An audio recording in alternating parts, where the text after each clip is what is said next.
He's coming probably. If he needs to come in if he's going to speak. Okay. Mr. Nazor. Hello, Austin City Council. My name is Craig Nazor. I'm here speaking for the Sierra Club Austin Regional Group. I want to thank you for taking on such a thankless task. In looking at CodeNext, it has been hard for our Conservation Committee to come to a consensus. We had numerous meetings on CodeNext. We received input from many of our members. We attended numerous and various community meetings of all types all over Austin. Will CodeNext solve the problems that some claim it will solve? Or will it continue to drive Austin in a direction no one really wants to go?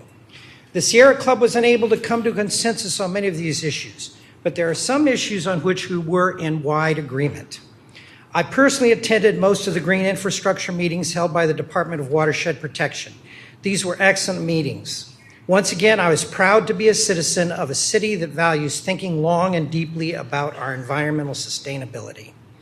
Unfortunately, in the current version of CodeNext, much of this work has been watered down by those who set personal profit over the sustainability of our city. We are convinced that climate change will continue to have increasingly devastating effects on Austin, particularly when it comes to water quality, water quantity, and flooding. This will affect all citizens, but it will affect our most vulnerable populations the most. It is obvious that we cannot now rely on the state of Texas or the federal government to take any meaningful action to address climate change. Because of this, we strongly support the Save Barton Creek Association letter that you have all received. Specifically, CodeNext must retain more water on site than it currently does and encourage more beneficial use of water. CodeNext needs to support the Environmental Commission's recommendations and implement Water Forward's recommendations as soon as possible. We must require developments of 5,000 square feet and above to treat for water quality if we expect to have clean creeks and rivers for our citizens to enjoy in the future. We need to extend the use of green stormwater infrastructure to treat residential subdivisions, including roads. To the ecosystem, impervious cover is impervious cover, and it impacts water quality and quantity.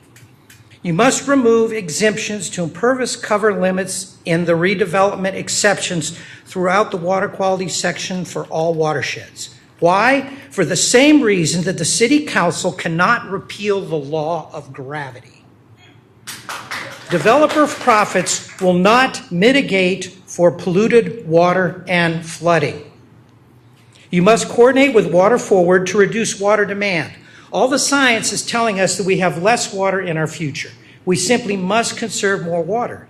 Likewise, we must conserve more water through our irrigation requirements. Even if CodeNext becomes Code Never, these environmental recommendations should be enacted as soon as possible. Thank you very much.